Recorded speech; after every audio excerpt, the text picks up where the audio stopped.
Hello friends, नमस्कार। कैसे हैं? आई होप बहुत ही अच्छे होंगे एंड उम्मीद करेंगे कि आप लोगों ने फर्स्ट पार्ट और सेकंड पार्ट को देखा होगा एंड इसके बाद में आप लोगों ने थर्ड पार्ट पे आए होंगे। तो फ्रेंड्स से हम लोगों ने फर्स्ट पार्ट पे पूरे भी जो भी एनसीईआरटी जो क्लास 10th है उस पर सब कुछ डिस्कस किया था। ओवरऑल क्या क्या कुछ आपको पढ़ना है। इसके बाद में सेकंड पे हम लोगों ने सेकंड पार्ट पे डिस्कस किया था जो कि 9th पे क्या क्या कुछ चीज़ें हैं जो हमें हाई स्कूल पे काम देंगी, जैसे कि प्राकृत संख्या, पूर्ण संख्या, पूर्णांक संख्या, ये सब चीज़ों के बारे में हम लोगों ने डिस्कस कर लिया था।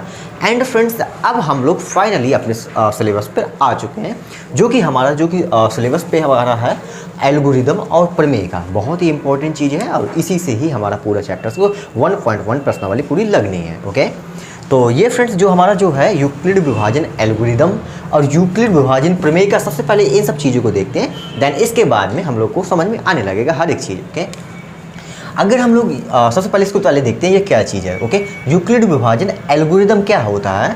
सुपरिभाषित चरणों की श्रृंखला होती है। मतलब सुपरिभाषित चरणों की एक श्रृंखला होती है जो एक विशेष प्रकार की समस्या को हल करने की एक प्रक्रिया या विधि प्रदान करती है। मतलब सिंपल सी बात में अगर इसको देखें, लोकल लैंग्वेज पे अगर देखें, तो अगर कुछ काम है, कुछ काम को स्टेप बाय स्टेप प्रोसेस करना है। जैसे कि सपोज डेट अगर आप मान लीजिएगा कि क्या बोलते हैं कि अगर आपको, चलो ठीक है, खाने पीने पे अगर बताते हैं आपको, क्योंकि आप लोग बहुत सारे खाने पीने के शौकीन हो गए। जैसे आप लोग खाना अगर जैसे आपको चाय पीना है, सपोज डेट मानिए चाय पीनी है, तो चाय पीने के लिए तो भाई पहले बनाना पड़ेगा। तो पहले बनाते कैसे हैं चाय आप लोग? सबसे पहले आप लोग अपने गैस को ओपन करते होंगे। गैस ओपन करने के बाद आप लोग अपना जो भी है उसको रखते होंगे गैस के ऊपर। देन इसके बाद में आप पानी डालते होंगे। पानी के बाद आप चाय पत्ती डालते होंगे। चाय पत्ती के बाद आप लोग अदरक वगैरह है, फिर इसके बाद में दूध वगैरह और शक्कर वगैरह इस तरह से डालते हो। मतलब आप लोगों ने एक एल्गोरिदम, एक प्रोसेस किया ना, स्टेप बाय स्टेप प्रोसेस किया ना, इसी प्रोसेस को ही हम लोग एल्गोरिदम बोलते हैं। ओके, चलो एक मैं मैं अगर दूसरे चीज़ में अगर एग्जांपल्स करूं, तो जैसे आप लोग मोबाइल्स चलाते हैं। अगर मोबाइल्स पे आपको अगर आपके कैमरे तक आना है, तो आप क्या करेंगे? आपको भाई साहब, अगर आप लोग लॉक लगाए होंगे मोबाइल पे, तो भाई साहब आप लोग उसको लॉक खोल लेंगे। ऐसे तो डायरेक्ट पहुंच नहीं जाएंगे ना यार। हाँ, शॉर्टकट की होती है, पहुंच जाते हो, लेकिन ऐसा कुछ नहीं है। आपको सबसे पहले लॉक खोलना पड़ेगा ना। लॉक खोलने के बाद आपको अपना कैमरा का ऑप्शन देखना पड़ेगा, भाई कहाँ पर है कैमरा का ऑप्शन। इस तरीके से आपको, मतलब एक प्रोसेस चला, आप लोगों ने एक प्रोसेस को फॉलो किया। ओके, मतलब जो प्रोसेस को फॉलो करने की जो विधि होती है, उसको, मतलब प्रोसेस को फॉलो करना ही हमारा एल्गोरिदम होता है। सिंपल सी बात समझ में आ गया होगा। ओके, और नहीं भी आएगा तो हम आपको बता देंगे, जैसे ही इसमें इसके कुछ क्वेश्चंस होंगे उस पर और अच्छे से समझ में आ जाएगा। एंड इसके बाद में अगर मैं बात करूंगा प्रमेय का क्या चीज़ होती है। भाई प्रमेय का वो वाली प्रमेय का नहीं है जो जिसमें आप लोगों ने 9th पे बहुत सारी चीज़ें पढ़ी थी और डर भी गए होंगे। हालांकि वो सब चीज़ें नहीं, हाँ छोटा छोटा है। पहले इसके बाद में देखते हैं ये क्या होती है। प्रमेय का क्या चीज़ होती है? प्रमेय का होता है एक सिद्ध किया हुआ कथन होता है। मतलब क्या होता है? एक कुछ ना कुछ सिद्ध किया हुआ कथन दे दिया है, मतलब सिद्ध करके हमें दे दिया, भाई हम ये पकड़ो, ये हमने सिद्ध करके तुम्हें दे दिया, ये मतलब ये चीज़ होती है तो होती है, बस हो गया। उस पर हमें ज़्यादा दिमाग लगाने की जरूरत नहीं है ना। तो ये क्या, एक सिद्ध किया हुआ कथन होता है। इसे एक अन्य कथन को सिद्ध करने में प्रयोग करते हैं। मतलब कोई भी एक कथन है वो हमें सिद्ध करके दे दिया गया है। उस कथन को हम लोग, अगर हमें कुछ दूसरी चीज़ को पढ़ना है तो हम उसको यूज कर सकते हैं। जैसे कि अगर आप लोग अगर अपने त्रिकोणमिति, अगर जैसे अगले चैप्टर्स में आपको देखने को मिलेगा, त्रिकोणमिति पे होता है कर्ण का वर्ग बराबर लंबे का वर्ग प्लस आधार का वर्ग, है ना। ये सब चीज़ें होती हैं। अगर आप लोगों ने अभी बहुत छोटी क्लास में पढ़े होंगे तो भाज्य बराबर भाज्य गुणे भागफल धन शेषफल, मतलब ये होता है तो होता है भाई, है ना। इसको हम लोग चेंज नहीं कर सकते हैं, ठीक है। तो ये सब चीज़ें हैं। प्रमेय का भी आपको समझ में आ गई हो, एल्गोरिदम भी समझ में आ गए हो, ठीक है। अभी आप लोगों ने परिभाषा देखी है और थोड़ा सा माइंड पे अंदर डाल दिया होगा कि हाँ ये सब चीज़ें होती हैं। इसको और अच्छे से डिस्कस करेंगे अभी फिलहाल पे। अब देखिए, सबसे पहले हम लोग प्रमेयिका को समझेंगे। अगर प्रमेयिका समझ में आ जाएगी तो भाई एल्गोरिदम तो बिल्कुल इजी तरीके से, है ना, समझ में सब आएगा। आप बिल्कुल टेंशन मत लीजिएगा, है ना। हम बहुत सारी चीज़ें बहुत अच्छे से एक्सप्लेन करेंगे। इसके बाद में देखिए फ्रेंड्स, यूक्लिड विभाजन प्रमेयिका क्या चीज़ होती है? दो धनात्मक पूर्णांक है, मतलब कोई दो चीज़ें। पहले सबसे पहले इसके हेडिंग को पढ़ते हैं, इसके बाद में हम समझते हैं, ठीक है। क्या लिखा है? दो धनात्मक पूर्णांक ए और बी के लिए ऐसी अद्वितीय पूर्ण संख्याएं Q और R विद्यमान होती हैं कि A बराबर BQ प्लस R, जहाँ 0 के बराबर या बड़ा होगा R और R से बड़ा होगा B।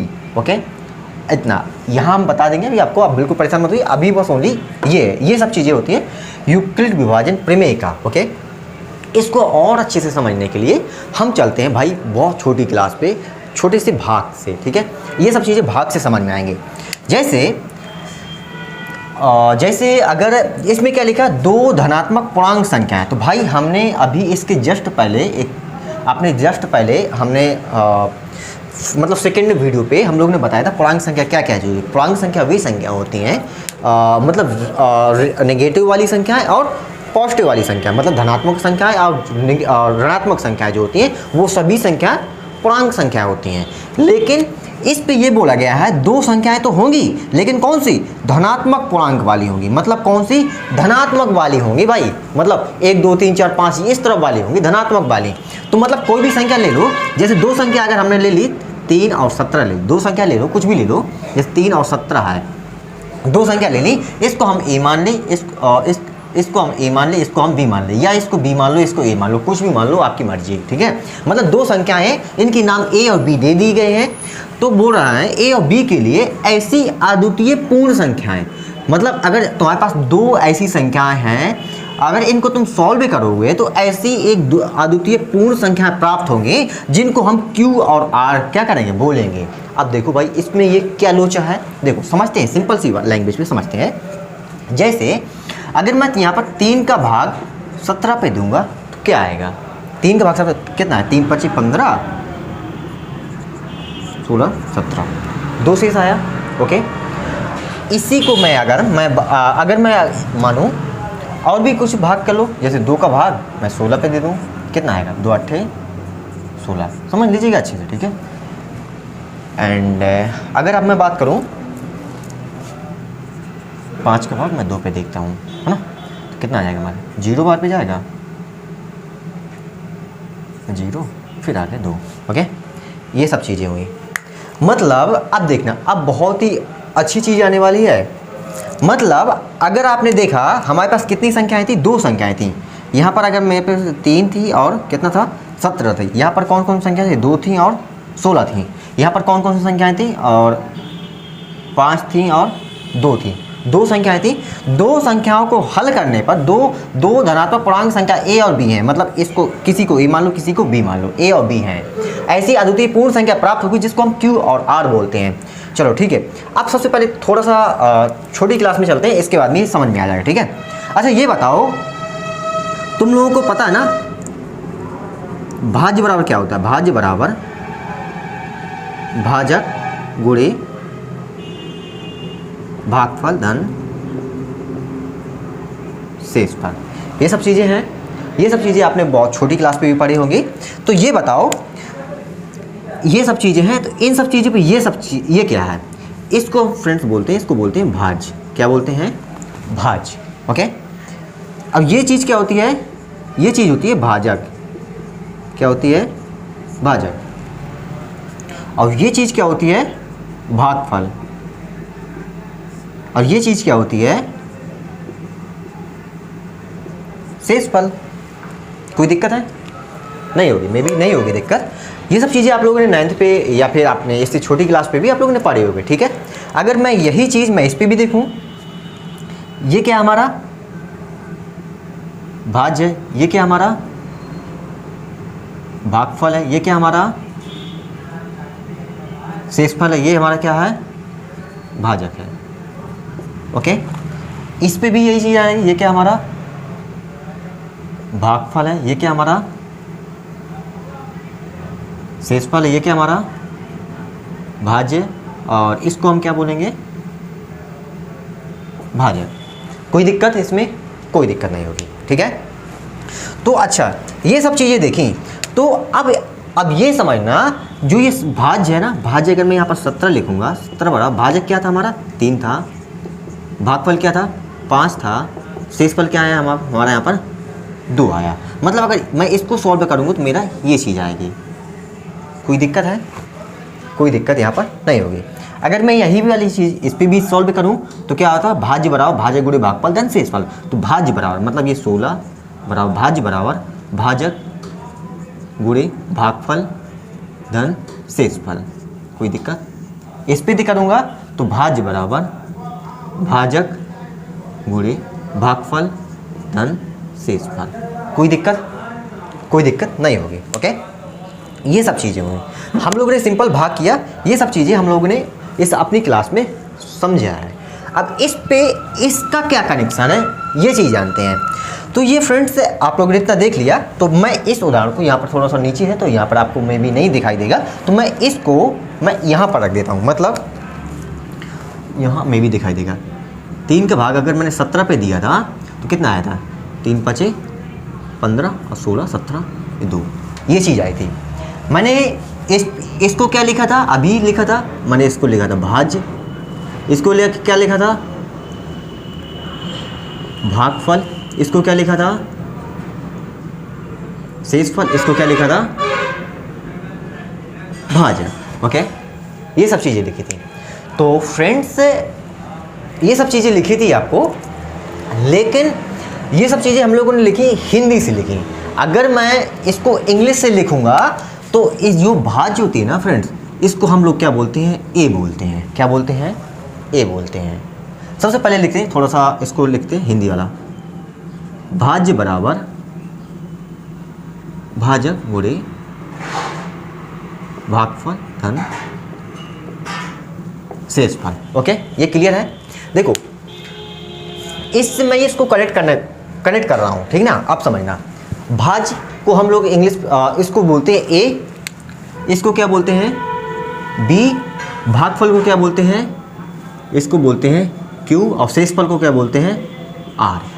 अब इससे आपको ये देखने को मिला कि जो भाज्य बराबर भाजक गुणे भागफल धन शेषफल, जो ये चीज़ थी, अगर मैं इसको ये हिंदी वाला को ना करके मैं इंग्लिश से कर दूँ तो क्या आएगा, भाज्य मतलब ए बराबर भाजक मतलब ये बी, गुणा है गुणा, भागफल मतलब क्यू प्लस शेषफल मतलब आर। यह है ना, क्या है इंग्लिश से है ना, ए बराबर बी। देखो गुणा अगर तुम ना भी लगाओ तो कोई दिक्कत नहीं है, बी और क्यू प्लस का आर, ऐसे भी लिख सकते हो, ऐसा कुछ नहीं है, ठीक है। जो ये चीज़ है, तो ये बताओ ये चीज़ यहाँ पर आई है फिर नहीं है, ए बराबर B Q plus R, A बराबर B Q plus R connect हुआ या फिर नहीं हुआ। मतलब अगर मैं देखूंगा भाज्य बराबर भाजक गुणे भागफल धन शेषफल, वही तो है। मतलब अभी तक हम लोगों ने क्या पढ़ा था, हिंदी से पढ़ा था, अब हम लोग इस पे क्या पढ़ रहे हैं, यूक्लिड विभाजन जो प्रमेयिका है वो इंग्लिश से थोड़ा सा है। मतलब इसको समझना, दो धनात्मक पूर्णांक संख्या अगर हमारे पास ए और बी हैं, समझना बहुत अच्छे तरीके से, अगर दो धनात्मक पूर्णांक संख्या ए और बी के लिए, अगर ए और बी हमारे पास कोई संख्या है, मतलब अगर मैं यहाँ पर कुछ भाग देता हूँ, यहाँ पर मेरा ए होता है और यहाँ पर बी होता है, ठीक है। ए और बी के लिए ऐसी अद्वितीय पूर्ण संख्या प्राप्त होंगी जिनको क्यू और आर क्या हो, विद्यमान होते हैं। विद्यमान मतलब स्थित होती है वहाँ पर। तो ये बताना, यहाँ पर तो ही हमारा क्यू आता था ना यार, नहीं आता था, यहीं पर तो हमारा क्यू आता था ना, और जो ये शेषफल हुआ करता था यही तो आर था, और क्या था, यही से सब चीज़ें तो थी हमारी। मतलब दो धनात्मक पूर्णांक संख्या ए और बी के लिए ऐसी अद्वितीय, मतलब अद्वितीय, इन दोनों के अलावा कोई और नहीं, अद्वितीय पूर्ण संख्या क्यू और आर विद्यमान होती है, जहां ए बराबर B Q plus R, A बराबर बी क्यू प्लस आर। इसके बाद में फ्रेंड्स एक चीज आवा है, जो ये शेषफल आया ना, जो आर, अच्छा एक चीज बताना, जो आर का मान है, जो क्या है आर का मान क्या कभी इससे बड़ा हो सकता है? बिल्कुल नहीं होगा। आर का मान हमेशा इससे छोटा रहेगा। आर का मान जो शेषफल है, शेषफल हमेशा छोटा आएगा, किससे? बी के मान से, मतलब भाजक से छोटा ही रहेगा। अगर सपोज डेट यहाँ पर अगर 3 होता तो 3 एकम 3 चला ना जाता, फिर भाग नहीं चला जाता ना। तो यहाँ पर मतलब सिंपल सी बात मानना, जो आर का मान है, क्या है, जो आर का मान हमेशा क्या रहेगा? छोटा रहेगा, किससे? बी से। आर का मान है हमेशा छोटा रहेगा, छोटा मतलब ये छोटा वाला चिन्ह किससे रहेगा? बी से। सिंपल सी बात, अगर देखो, अगर मैं आर की तरफ से बोलूंगा तो आर ये छोटा वाला मुंह होता ना, तो आर क्या है? आर छोटा है किससे? बी से। क्लियर है? मतलब r छोटा है किससे? b से। या फिर बोलूँ r मतलब शेषफल छोटा है किससे? b मतलब भाजक से। कोई दिक्कत नहीं होनी चाहिए। एंड अगर अभी तो मैंने r तरफ से बोला था, मतलब शेषफल की ओर से बोला था, अगर अब मैं b की ओर से बोलूँ, मतलब b की ओर से बोलने का मतलब है मैं भाजक की ओर से बोलूँ, तो क्या होता है, क्या b बड़ा है, देखो बड़ा मुंह है ना इस तरफ, b बड़ा है किससे? r से। b बड़ा है, देखो 3 बड़ा है ना किससे? r से, मतलब 2 से। कोई दिक्कत है? नहीं है। एंड इसके बाद में ये देखो हमने ये बताने का मतलब था, ये कंडीशन हल कर दी। एंड इसके बाद में अगर ये देखोगे, जो ये वाली कंडीशन देखेंगे, ये क्या लिखा है? 0 r, मतलब जो r का मान है, क्या है?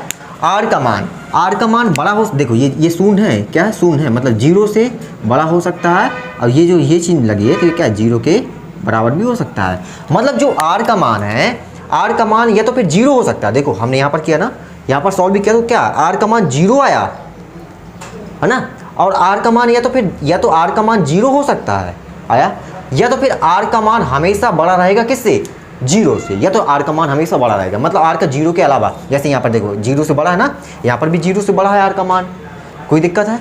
लेकिन r का मान तो आई होप आप लोग क्लियर समझ पा रहे होंगे। जो हमारा मतलब सिंपल सी बात है, जो r का मान मतलब जो शेषफल है, शेषफल जो r है, r जो हमेशा आता है 0 से बड़ा आता है, या तो फिर 0 के बराबर आता है। सिंपल सी बात।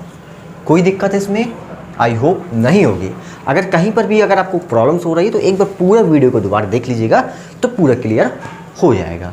ओके। एंड फ्रेंड्स, अगर आप लोग इस पे देखेंगे, देखो Q का मान क्या है? Q का मान क्या 0 कभी हो सकता है? तो बिल्कुल हो सकता है। Q का मान 0 हो गया ना यार।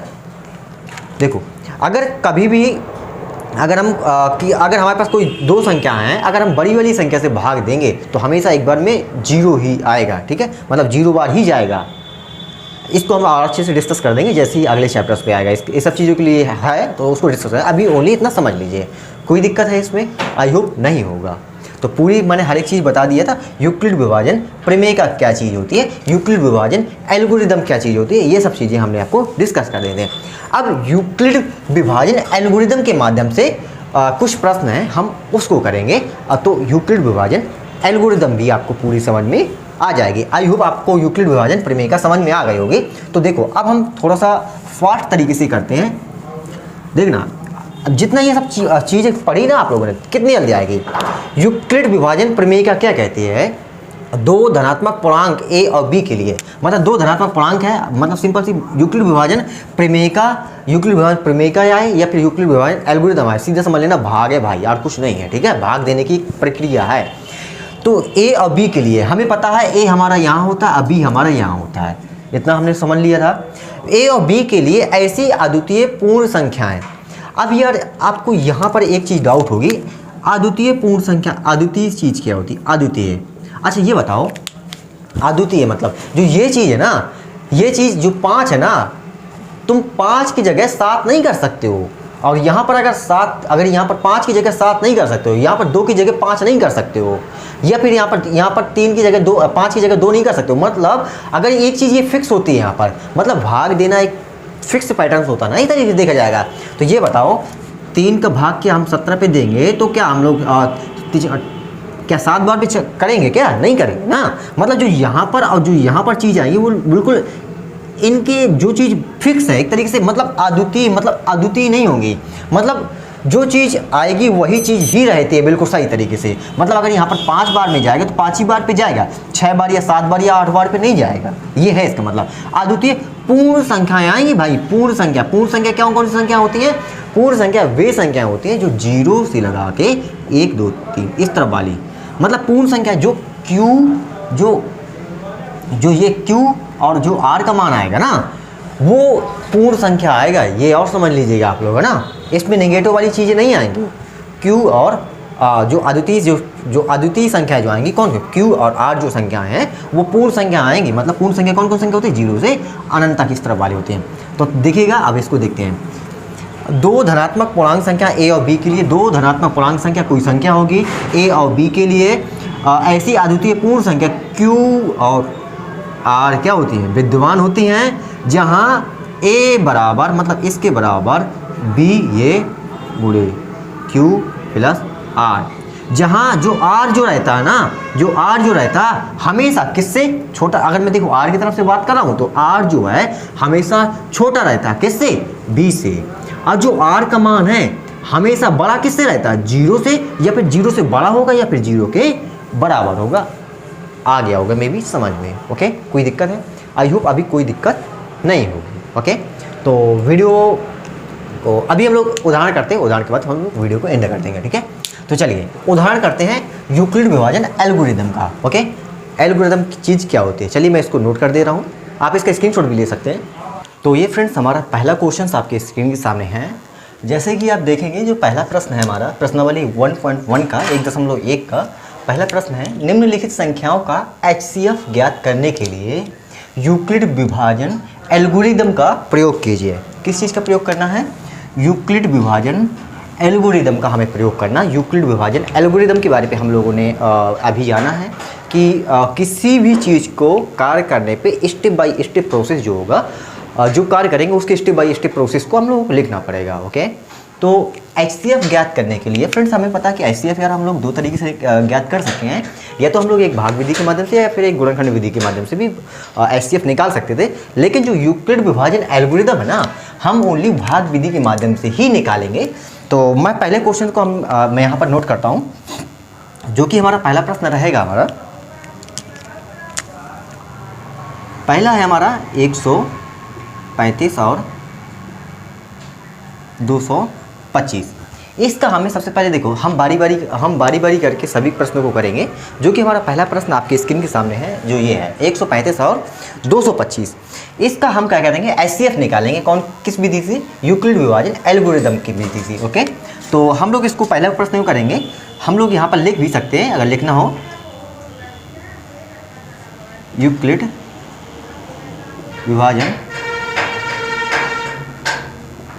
एल्गोरिदम से। ओके, तो अच्छा ये बताइए 135 और 225 पे छोटी संख्या और बड़ी संख्या कौन है? क्योंकि हम छोटी संख्या से ही बड़ी संख्या पे भाग देते हैं। जैसे 135 है, 135 यहाँ पर क्या है, छोटी है, इसका भाग देंगे कितने, 225 पे। कोई दिक्कत है इसमें? यहाँ पर कोई दिक्कत नहीं होगी मे भी।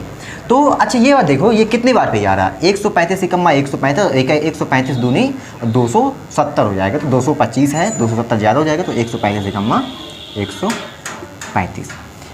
घटाएंगे कितना आएगा, 0, कितना आएगा, 13 7 20 और 7 8 9, कितना आ जाएगा हमारा, 90 आ जाएगा। एंड इसके बाद में हम लोग भाग विधि के माध्यम से, अगर आप लोगों ने देखा होगा, तो जैसे ही हमारा ये फर्स्ट स्टेप हमारा पूरा हुआ, इसके बाद में जो ये चीज़ आती है, इस पर हम भाग का निशान लगाते हैं, और जिस संख्या को पहले भाग दिया था, अब ये संख्या हम यहाँ पर लिख देंगे 135। कोई दिक्कत है? अब यहाँ पर हम लोग भाग देंगे फिर से, 90 का भाग 135 में देंगे। एक बार पे 90 आएगा, दो बार पे कितना है, 9 दूनी 18, 180 आ जाएगा। तो 180 135 से ज़्यादा हो जाएगा, तो हम लोग क्या करेंगे, हम लोग एक बार पे देंगे, कितना आ जाएगा हमारा पर, 90 आ जाएगा। घटाएंगे कितना आएगा, 5, 13 पे 9 जाएगा, कितना आएगा, 9 10 और 3 1 4 45 आ जाएगा। कोई दिक्कत है? आप देखो जैसे ही अगर आप लोगों ने पिछला थोड़ा सा देखेंगे, ये हमारा A है, ये हमारा B है, ये हमारा Q है और ये हमारा R है। R का मान हमेशा B से छोटा होता है। जैसे ही B का मान छोटा हो जाए तुरंत भाग लगा दिया करते हैं। जैसे ही इसका ये हमारा क्या था, ये हमारा A है, ये हमारा B है, ये हमारा Q है और ये हमारा R है। R का मान B से छोटा है ना, तुरंत हम इसमें क्या करेंगे, तुरंत भाग लगा देंगे। यही तो हम ऐसे तो निकालते थे। अब क्या उतारेंगे, 90। कितना आएगा हमारा, 45 का भाग कितना, 45 दूनी 90। अब देखो शेषफल कितना आ गया हमारा, 0। जैसे ही शेषफल 0 आ जाए, जैसे ही ये प्रोसेस करने के बाद शेषफल 0 आ जाए, तो यही हमारा HCF, जिससे भाग दिया, किसने 45 का भाग दिया ना, तो इसका जो HCF है ना, HCF है ना, ये क्या है, 45 है। ठीक है, HCF क्या हमारा, ये 45 है इसका। लेकिन ये बोल रहा है यूक्लिड विभाजन एल्गोरिदम का प्रयोग करना था हमें, तो इसके स्टेप भी हमें लिखने पड़ेंगे। स्टेप्स कैसे लिखना है तो मैं बता दे रहा हूँ। जैसे ये है, ये करने के बाद आपको चरण, स्टेप मीन्स होता है चरण। ठीक है, चरण, पहला चरण ब्लैक से मैं पहला चरण इस पर करूँगा। पहला चरण क्या होता है हमारा, 225 ये बराबर होता था किसके, 135 ए बराबर बी गुणा क्यू प्लस आर। कोई दिक्कत है? पहला चरण हो गया। इसके बाद में मैं दूसरे चरण की बात करूंगा, तो ये मेरा दूसरा चरण है। मैं मार्कस इस वजह से चेंज कर रहा हूँ ताकि आपको थोड़ा सा समझ में आ जाए। आपको एक ही पेन से ही लिखना है ना, आप चेंज मत करिएगा। ये अब ये देखो, ये पहला स्टेप था ये हमारा पूरा। इसके बाद में दूसरा भाग हमने यहाँ से लगाया था ना, यहाँ से मतलब क्या, ए मतलब क्या, 135 बराबर ए 90 गुणे 1 प्लस कितना आ जाएगा, 45। कोई दिक्कत है? ये हमारा कौन सा दूसरा चरण आ गया था। एंड इसके बाद में अगर हम बात करेंगे तीसरे चरण की बात करेंगे, तो ये क्या हो गया, 90 बराबर कितना आ गया, 45 गुणे 2 प्लस का कितना आ जाएगा हमारा 0। जैसे ही हमारा शेषफल आ जाएगा तो जिससे ये भाग दिया, ये हमारा क्या होता है, HCF। ये 45 क्या हमारा HCF। आई होप आपको ये समझ में आ गया था। तो इस पर लिख सकते हो, अतः HCF कितना है, HCF बराबर कितना आ गया हमारा 45, है ना। तो ये फ्रेंड्स देखिए, आप इसको एग्जाम्स पे करें या फिर ना करें, लेकिन हमें ये चरण जरूर लिखना पड़ेगा, है ना। ये चरण हमें लिखना पड़ेगा, इसी के ही हमें नंबर मिलने हैं। आपके स्कूल्स वगैरह पे कुछ दूसरे तरीके से भी लिखवा सकते हैं, तो ऐसा कुछ नहीं है। जैसे हम लोग इस तरीके से किए, या फिर आपके एग्जाम्स या फिर आपके स्कूल कॉलेज वगैरह पे इस तरह से चरण पहला, इसके बाद में चरण पहले पे आप लोग ये चीज़ उतार दीजिएगा, इसके बाद में चरण सेकंड पे आप लोग ये चीज़ उतार दीजिएगा, इसके बाद में चरण थर्ड पे आप लोग ये चीज़ उतार दीजिएगा, ठीक है।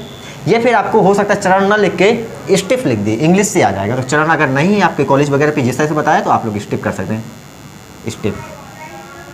स्टेप्स वगैरह जो भी है आपका, स्टेप्स वगैरह आप लोग स्टेप्स वगैरह भी लिख सकते हैं ना। तो आप कोई भी करिएगा, कोई दिक्कत नहीं है, ओके।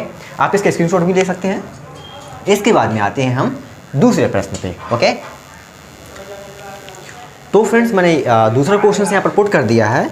तो सबसे पहले हमें देखना होता था, सबसे पहले हमें देखना है कि इस पे छोटी संख्या कौन है, बड़ी संख्या कौन है, क्योंकि हम छोटी संख्या से ही बड़ी संख्या में भाग देंगे। तो आएगा हमारा 196 तो भाग देंगे किसमें, 3 8 2 2 0 पे। अब देंगे, अब कितनी बार पे जाएगा, 196 एकम्मा 196, घटाएंगे कितना आ जाएगा आपका, घटा दो भाई, 12 पे 6 जाएगा, 6 आ जाएगा। ये कितना बचेगा आपका, ये बनेगा 7, बनेगा आपका 37 में 19 जाएगा, कितना आएगा, आ जाएगा आपका 18, ओके। इसके बाद में आप अंक उतारेंगे किसका, 2 का, कोई दिक्कत है। इसके बाद में फिर आप भाग देंगे, कितनी बार पे जाएगा आपका भाग, मे बी 9 बार पे जाना चाहिए, अभी जा ही रहा है, 9 बार पे जाएगा, कितना आ जाएगा आपका 1764, 9 6 54, हाँ 1764 आएगा। अगर इस पे आप लोग घटाएंगे तो कितना आएगा, 12 पे 8 4 जाएगा, कितना 8 आ जाएगा, यहाँ पर 8 आ जाएगा, एंड से यहाँ पर कितना आ जाएगा, 9 आ जाएगा। अंक उतारा 0 का, अभी भी फिर भी भाग जा रहा है, कितनी बार पे जा रहा है आपका भाग, मे बी 5 बार पे जाएगा, कितना आएगा, 9 6 5 6 0 हाथ लगा 3, और आ जाएगा आपका 980, आ गया हमारा शेषफल कितना, 0। तो ये देखिए, ये तो आपका एक ही चरण पे पूरा कंप्लीट हो गया है, आपको दूसरा चरण तो लगा ही नहीं है इस पर। तो हम क्या करेंगे, शेषफल 0 आ गया, तो हम क्या करेंगे, चरण नंबर पहला है ना, चरण पहला हमारा एक ही चरण पे हमारा सॉल्व हो गया। तो क्या होता था, a बराबर मतलब क्या 3 8 2 2 0 बराबर a बराबर b 100 b गुणे 195 प्लस कितना 0। ये हमारा कितना हुआ, ये हमारा एक चरण हुआ। और इसका HCF अगर देखेंगे, क्या देखेंगे, इसका अगर HCF देखेंगे तो HCF 0 किस में भाग करने पर आया था, 196, तो HCF कितना है 196। ये हमारा क्या है, हमारा आंसर है, ओके। आई होप आपको ये भी समझ में आ गया होगा। चलिए अब हम चलते हैं थर्ड प्रश्न की ओर। तो चलिए फ्रेंड्स, मैंने यहाँ पर तीसरा क्वेश्चन नोट कर दिया हूँ। तीसरा क्वेश्चन कुछ इस तरीके से है 867 और 255। तो सबसे पहले हमें क्या करेंगे, इस पर भाग करेंगे। सबसे पहले हम देखते हैं भाई छोटी संख्या कौन है, बड़ी संख्या कौन है। छोटी संख्या क्या है 255, बड़ी संख्या क्या है 867। भाग दे दो भाई, कितनी बार पे जाएगा, कितनी बार पे जा रहा है आपका, मे बी 3 बार पे जाएगा। कितना आएगा, 5 3 15 5 लगा 1, 5 3 15, 1 16 की 6 लगा 1, 3 दूनी 6, 1 7, 765 आएगा। घटा दो भाई, कितना आ रहा है आपका, आ जाएगा 2 आ जाएगा, और यहाँ पर 7 67 और 76 में भी 10 बनेगा। कितना आ जाएगा आपका 102 आ जाएगा। ओके, अब ये बताओ कि ये संख्या इससे छोटी है ना, नहीं सॉरी, ये संख्या बड़ी है और ये संख्या छोटी है। जैसे ये शेषफल छोटा आ जाए, हम क्या करते हैं, शेषफल जैसे ही छोटा आता है तो इस पर जिस संख्या के पहले भाग दिया उसको पहले यहाँ पर नोट कर देंगे। कितना 255। अब देखो भाई भाग 102 दूनी कितना होता है 204। घटा दो भाई, 1 आ जाएगा, यहाँ पर आ जाएगा 5, 51 आ जाएगा। अब देखो ये शेषफल छोटा आ गया, हम फिर से भाई स्टेप चेंज कर देंगे। 51 102 यहाँ पर नोट कर देंगे। कितना 51 दूनी कितना होता है 102, शेषफल 0 आ गया है। कितने चरण बने आपको यहाँ पर, 1 चरण, 2 चरण और 3 चरण, 3 चरण बने ना। तो हम आप सीधे लिखना है चरण नंबर जो पहला चरण था भाज्य बराबर क्या, मतलब 8 67 बराबर कितना, ये 255 गुणा 3 प्लस शेषफल क्या था इसमें 102 था। ओके, एंड चरण नंबर 2 पे मतलब जो सेकंड चरण था अपना क्या था 255, जो बीच वाली संख्या होती है आगे लिखते हैं 255। कितना आ जाएगा हमारा 102 गुणे कितना आ जाएगा 2 प्लस कितना आ जाएगा 51। एंड थर्ड वाले चरण पे क्या करेंगे हम, थर्ड वाले चरण पे करेंगे 102 बराबर कितना आ जाएगा 51 गुणे 2 प्लस का 0। हमारे 3 चरण बने और देखेंगे जो जिस किससे भाग करने पर शेषफल 0 आया था 51 पे आया था ना, तो मतलब इसका HCF हमें यहाँ से पता चल गया क्या था 51 था, या हम यहाँ से भी देख सकते हैं जो HCF है ना वो क्या हमारा 51 है। कोई दिक्कत है? आई होप आपको ये चीज़ें समझ में आई होंगी बहुत अच्छे तरीके से।